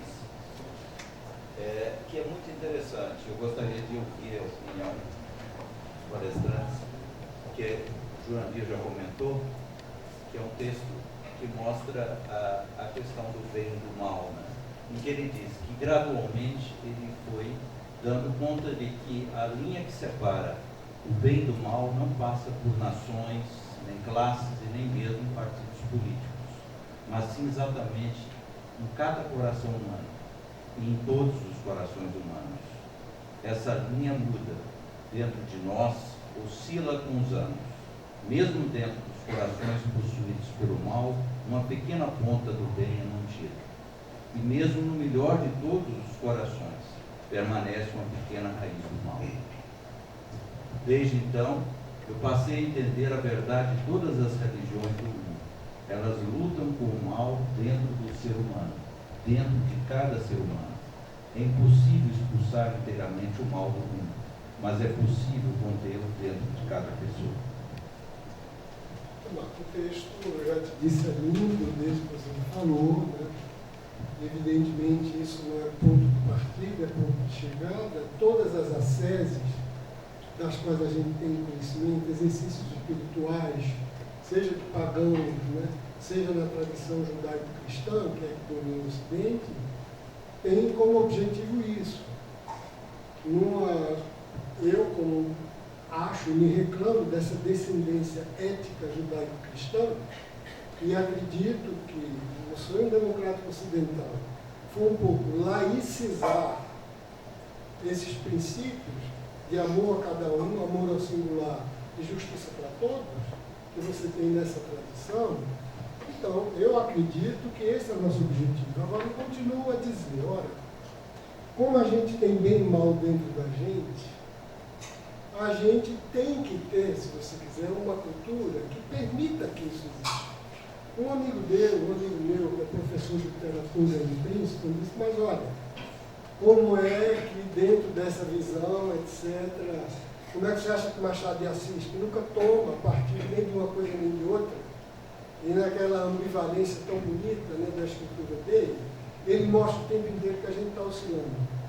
Eu disse, eu adoro, evidentemente, não morro de conhecer, mas o que eu conheço, ele é um mestre da nossa língua, mas eu vou te dizer uma coisa, Machado de Assis só existe em democracia liberal. Né? E a prova de que só pode existir na democracia liberal, só na democracia liberal, a gente pode dizer, eu tenho mal e bem dentro de mim, e posso fazer esforço para exprimir o bem, porque eu vou ter a chance de retificar, eu vou ter a chance de corrigir, eu vou ter a chance de mudar, de dialogar, de ouvir o que o outro tem para me dizer, quando você tem isso garantido. A prova mais absurda que eu tenho disso são 2 textos que quem não leu eu realmente, não recomendaria porque não é nada leve, mas quem quisesse, que um é o texto da Charlotte Berrat, que é uma alemã que durante a guerra ela convulsionou os sonhos dos alemães. Não era já no período da guerra, não, era antes, desde que Hitler tomou o poder. Se chama Sonho do Terceiro Reich. Né? Era um pesadelo, a introjeção daquilo que eles sabiam, que seria a paralisação do pensamento deles. A maneira como os sonhos começaram a ser unidimensionais, como os sonhos começavam a exprimir exclusivamente o sem saída, como o sonho perdia esse deslizamento, essa metáfora, essa metonímia, essa condensação, essa dramatização, a pluralidade que a gente tem quando a gente imagina que não tem um outro invasivo capaz de nos tirar a vida. Esse texto é absolutamente notável, né? Para você ver o que é o trauma de você conviver com um regime que não te permite, sequer internamente, duvidar. Você tem que dizer sim. Então, um dos sonhos era alguém que entrava, que era um chefe de empresa, um industrial, e que Goebbels chegava e ele tinha que fazer a saudação, Heil Hitler, né? Ele fazia a saudação e o braço parava no ar. Entende? O braço parava no ar de maneira que não podia mais. Então não ia para lá, nem descia, nem subia. Porque na verdade era a paralisação do desejo, do pensamento dele. E ele não podia externalizar aquilo. Um outro livro que me embarcou muito, estava falando, Célia, no tempo, que me impressionou, é o livro da Svetlana Alexievich, que é O Fim do Homem Soviético. Vocês vejam o que é o depoimento daquelas pessoas. O livro foi feito bem depois, no final dos anos 90, já 2000, quando já tinha passado, né? Como aquelas pessoas viveram a era Gorbachev, a era Yeltsin, e como agora elas não tinham como maneira, paralisação de tal ordem, que a pessoa, ela perguntava para ela, bom, mas o que é que você lembra? Ela disse, olha, eu só lembro das grandes paradas na Praça Vermelha, das flores, das crianças, dos grandes retratos de Lenin, de Marx, de Engels, etc. E depois ela diz, e como é que você fazia isso com a confissão que você acabou de dizer, que era de vizinhos que eram arrancados no meio da noite, que era a consciência da existência do Gulag, que era o fato de você, a brutalidade, com que teus colegas de universidade, ou de outra coisa, ou de imprensa livre eram tratados. Aí a pessoa disse, isso eu não penso. Eu fui perguntar à minha mãe o que é que ela achava. Que é um testemunho que para a gente é ilustrativo, é uma pessoa completamente regressiva, ela perdeu a capacidade de pensar. Ela perdeu simplesmente a capacidade de articular aquilo. Ela perdeu sequer a capacidade de dizer, dentro de mim eu oscilo em alguma coisa que era uma ordem, em que eu me sentia acolhida, em que eu me sentia protegida, embora com a minha liberdade perdida e com ameaça, e de uma outra coisa que ela dizia, é o que eu vejo agora. Esse país que virou um chiqueiro, esse país que virou uma sarjeta, onde ninguém se entende com ninguém, onde a ganância, onde a maneira como as pessoas lidam com as outras, é algo que me afasta absolutamente do ideal de solidariedade que um dia eu tive. Bom, esse exemplo eu dou para tentar mostrar como, para que a gente possa colocar isso no mesmo discurso, né? Com a nuance que eu acho que o Botis diz agora que é preciso, né? Porque a língua é nossa primeira prisão de liberdade e nossa primeira prisão. Entende? Se a pessoa não pode dizer, não, eu oscilo, não, eu acho que aqui eu tenho razão, aqui eu não tenho, eu acho que você tem, aqui eu acho que eu gosto disso, embora eu acho que isso não é tão bom, aqui eu acho que eu fui mesquinho, aqui eu acho que eu errei, se eu não tenho uma cultura que permita isso, realmente eu vou tornar maniqueísta. De um lado está o bem, do outro lado está o mal, eu posso ficar de um lado ou de outro, e não quero saber, não é? Não quero saber razões, não quero saber determinações, porque não tem nada que me assegure esse sagrado direito de eu duvidar do que eu sinto, de eu voltar atrás das minhas opiniões, de eu achar que amo e depois não me equivocar, de eu imaginar que tem um bem maior do que eu. Nada disso, que é esse regime de liberdade que a gente inventou, né? Eu acho que só para terminar, não de uma maneira patética, nem grandiloquente, eu acho que o Gontijo vai dizer, a gente isso é um bebê na história. Acho que você vai concordar comigo, né? Diante de 10 mil, 7 mil anos de história que a gente tem, da Revolução Americana, a Revolução Ocidental para cá, a gente tem o quê? A gente tem estourando 300 anos. Se a gente não trata bem isso, morre. Né? Isso é uma cultura de exceção na história da humanidade. Uma cultura marcada, se vocês quiserem, pelo um pensamento, que também é um pensamento de exceção, que é o pensamento judaico-cristão, em matéria de ética, que começa a dizer que todos nós somos iguais, só tem um diferente que está lá em cima. Imagina um romano, um grego, um chinês, igual eu. Imagina. Quer dizer, um pensamento de exceção na história religiosa e um regime político de exceção. Então, cada vez que alguém toca nisso, eu acho que realmente está tocando em alguma coisa que a gente não imagina a preciosidade que tem no caminho de nós. Eu acho que isso é um pouco a reflexão de quem é mais velho, de quem tem a minha idade, né? E de quem realmente experimentou na carne o que é você viver privado de liberdade. Né? E aí o Gontijo diz bem, em regime autoritário desse tipo, é o que ele diz. Do lado de cá é fascista, do lado de lá é comunista, e se eu disser, como Ortega y Gasset, tem muitas maneiras da gente ser imbecis, mas uma das maneiras mais frequentes, mais gritantes, é eu dizer que um é fascista e que o outro é comunista, independentemente do que a pessoa pensa ou como se exprime. Né? Eu acho, então, que o Solzhenitsyn e eu, isso equivale à experiência que a gente pode ter, psicológica, espiritual, a ambivalência para Freud está no coração de cada um de nós, e a espiritualidade nem sério. Não sei se citar vocês agora, esse aqui não é aula nem dominical, para dizer, está inscrita lá nas epístolas de São Paulo. Né?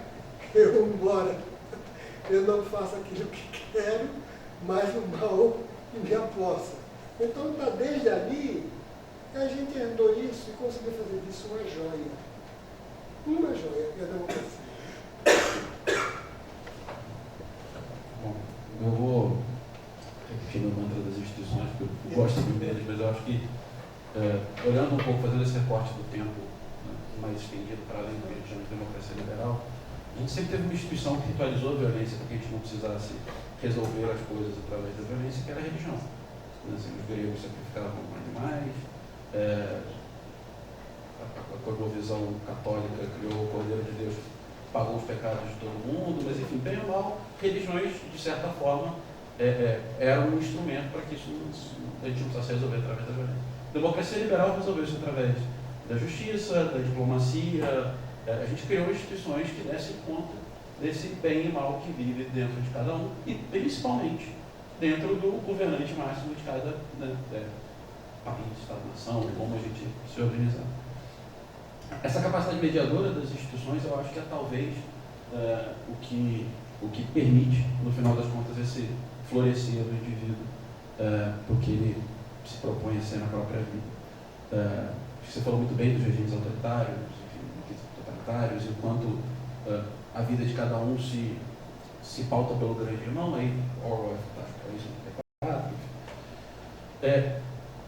Mas eu queria ir para além da questão do Estado em si e da sociedade mais formal e recuperar um pouco coisas um pouco mais prosaicas, mas que eu acho que são fundamentalmente importantes. Uma coisa que acontecia muito era o futebol. O estádio de futebol era uma forma de você purgar o seu ódio ao flamenguista, vascaíno, botafoguista, tricolor, o que fosse, num ambiente onde aquela raiva pudesse ser manifestada de alguma forma. A turma, o clube, a sociedade tinha essa forma de organização não formais que davam conta disso e que também não estão mais estruturadas. Então, eu acho que tem uma parte formal da democracia liberal que é fundamental, como os tribunais, a impessoalidade do governo, os freios e contrapesos, os três poderes, enfim, tem um monte de mecanismos que a gente criou e que estão consagrados. Ou pelo menos assim, tem um histórico sem precedentes nenhum na história, né, de resultado. Você nunca teve um percentual tão grande da população mundial fora da miséria como você tem hoje. Você pode focar nos grandes problemas que ainda existem, e são muitos. Mas o mundo, que eu saiba, em nenhum período foi tão pacífico como é hoje, nem tão próspero como ele é hoje. E ao mesmo tempo, estamos nós aqui incomodados com várias coisas. Bom, talvez pela perspectiva de poder perder isso.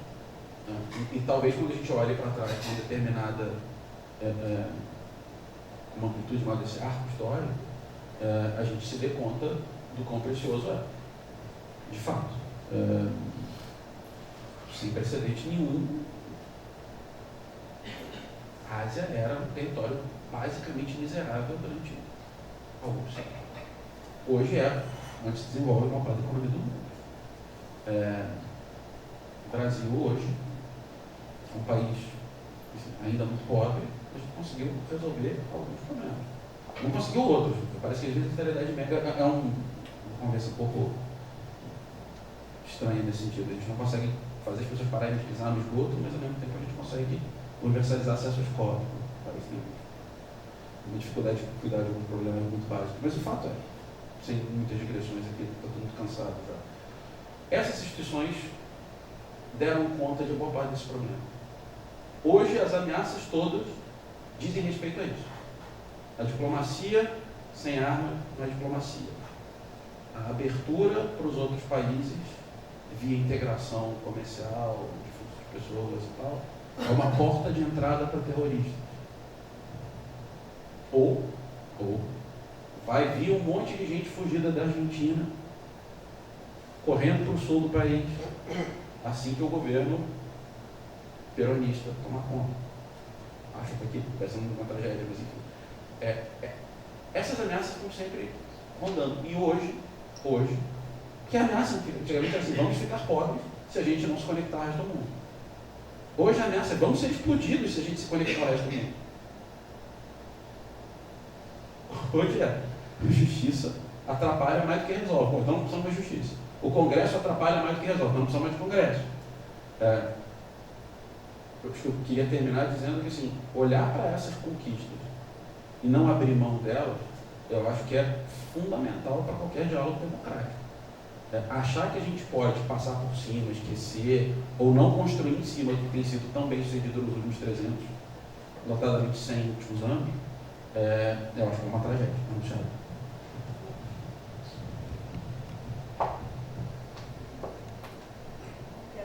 Abrir para até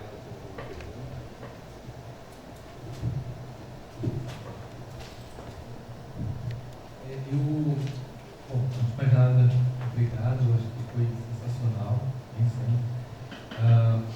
e aí, quando foi falado, eu fiquei pensando no seguinte: o que tem de tão diferente, como você falou, justamente no ponto de que várias questões novas, ou vários momentos, assim, muito daquela miséria, né, foi perpassada, não que a gente tenha realmente um momento perfeito em todos os aspectos, mas por que essa insegurança, né, e exatamente o medo de perder? Eu fiquei pensando, o medo de perder e o que gera essa instabilidade, né? E o ponto em que a tecnologia, né, e o não saber da tecnologia, voltando para a questão do WhatsApp, toda essa comunicação nova, traz mais isso. E aí eu tive a sensação assim, de que nunca a gente teve, pelo menos assim, em meios como séries, etc., tantos futuros distópicos, e que são, na verdade, talvez no primeiro momento muito longínquos e depois não ficando muito próximos. Então, e aí eu gosto muito da cultura pop, de tudo isso, como é que se representa o que a gente está pensando, por isso faz tanto sucesso. Começou com o fenômeno do Black Mirror em algum momento, e agora, recentemente, né, eu não sei quem tem a oportunidade de ver, o Years and Years, que é uma série da HBO, que é assim, um futuro distópico absolutamente aterrador em 5, 6, 10 anos para frente, onde ano a ano a coisa vai ficando cada vez mais extremada, e parte exatamente da política, no momento que você tem a ascensão de uma, inicialmente uma parlamentar, até se tornar a primeira-ministra, e a coisa se perdeu por completo na Inglaterra, né? Então, assim, aí, colocando isso tudo, assim, como a tecnologia, acho que modifica o meio de comunicação, modifica a questão realmente do significado das palavras, agiliza esse processo todo, torna tudo tão instável e tão inseguro. Isso é isso, na verdade, que faz com que a gente reaja dessa maneira.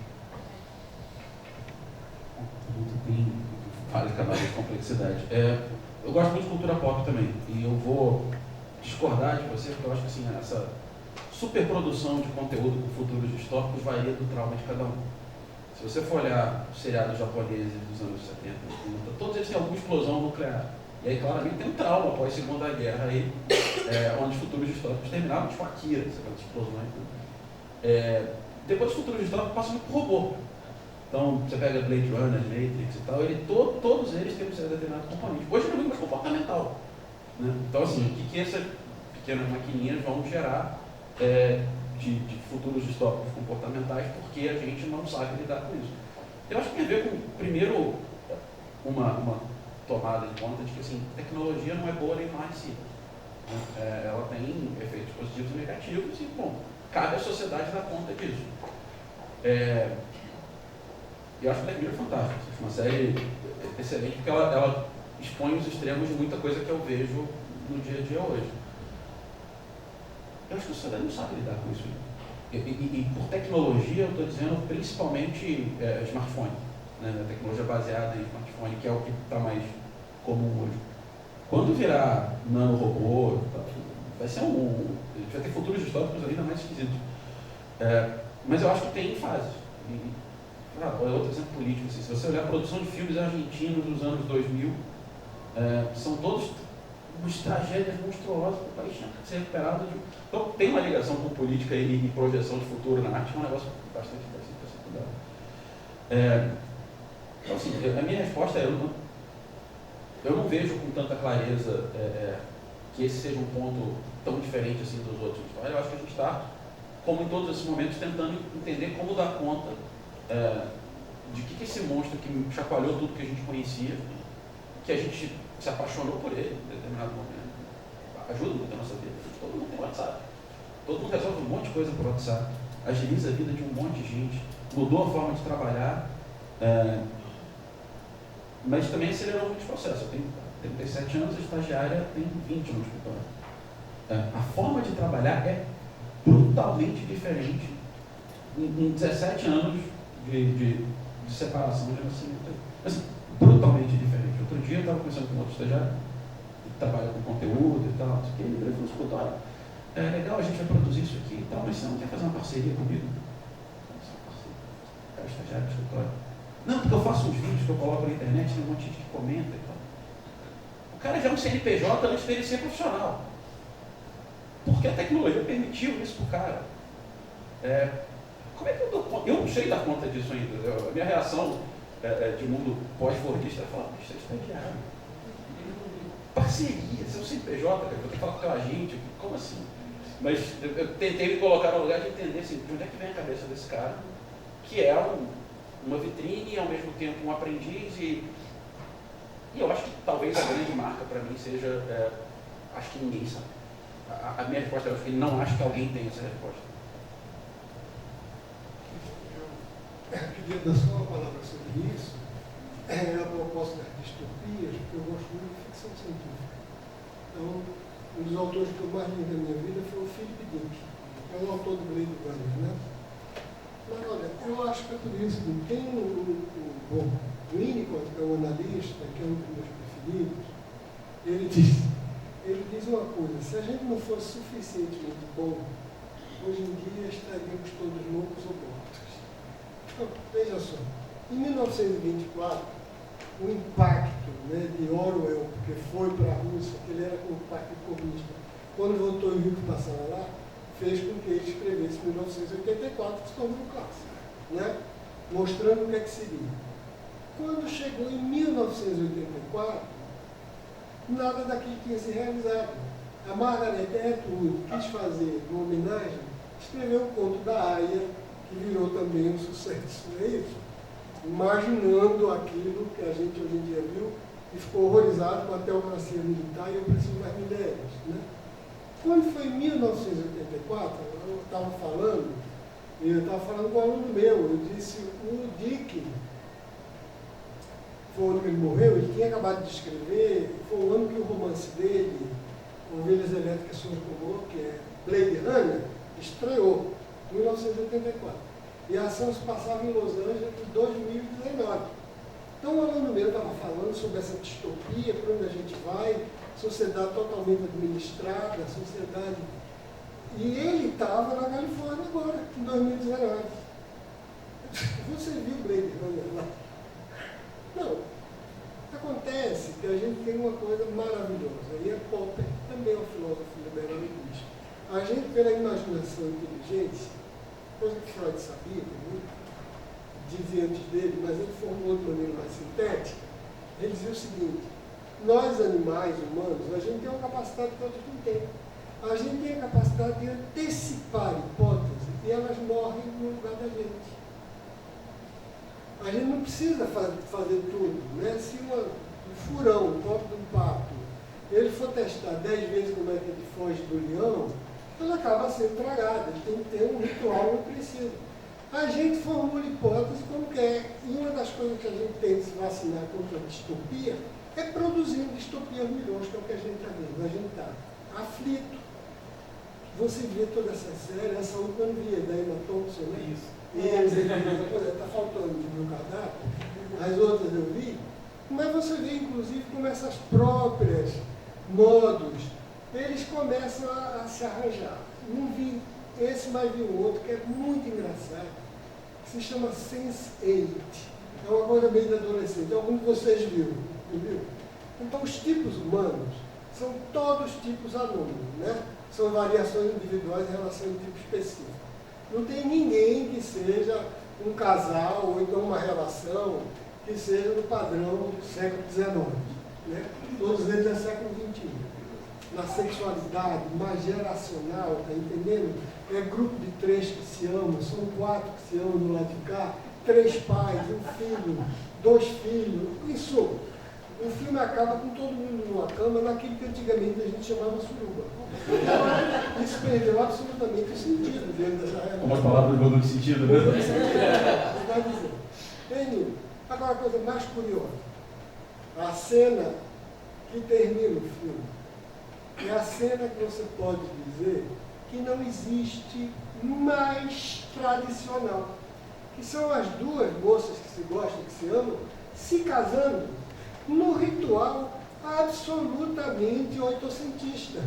Uma pega o anel, bota no dedo da outra, faz aquele juramento que você faz na pobreza, na tristeza, na alegria, e vou te amar para sempre, e o público pode beijar, pode beijar. Quer dizer, as pessoas, se elas têm liberdade, pelo amor de Deus, elas conseguem efetivamente acomodar a tradição com a mudança, né? Podem efetivamente aumentar a paleta delas de identidade, sem que você tenha um mundo que cai. Agora, no momento em que você diz, isso aqui é arte degenerada, e a gente viu como isso foi feito, isso aqui é ciência degenerada, então, psicanálise não pode, por quê? Porque é uma ciência judia de uma raça inferior, ou então a descoberta científica está, não pode porque isso é antidialético, ou então tais exposições não é possível porque são degeneradas, então taca no porão, Egon Schiele, Klimt, Delma 4. Quando você faz isso, acabou.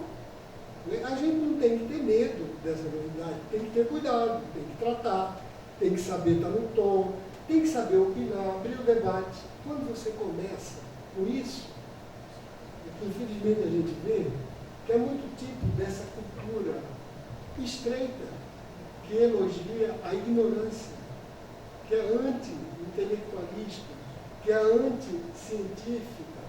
Aí a gente entra num poço muito ruim, né? Porque vai ser a opinião de cada um, paciência. Nem Leonardo da Vinci consegue dar conta da nossa imaginação. Bom, gente, eu acho que foi uma aula aqui abordou diversos aspectos e acho que estamos todos gratificados. Apesar do deputado Molon ter vindo, acho que Foi os o dois candidato aqui... ausente. Sempre. Não compareceu ao debate. Foi realmente... Não é a primeira vez.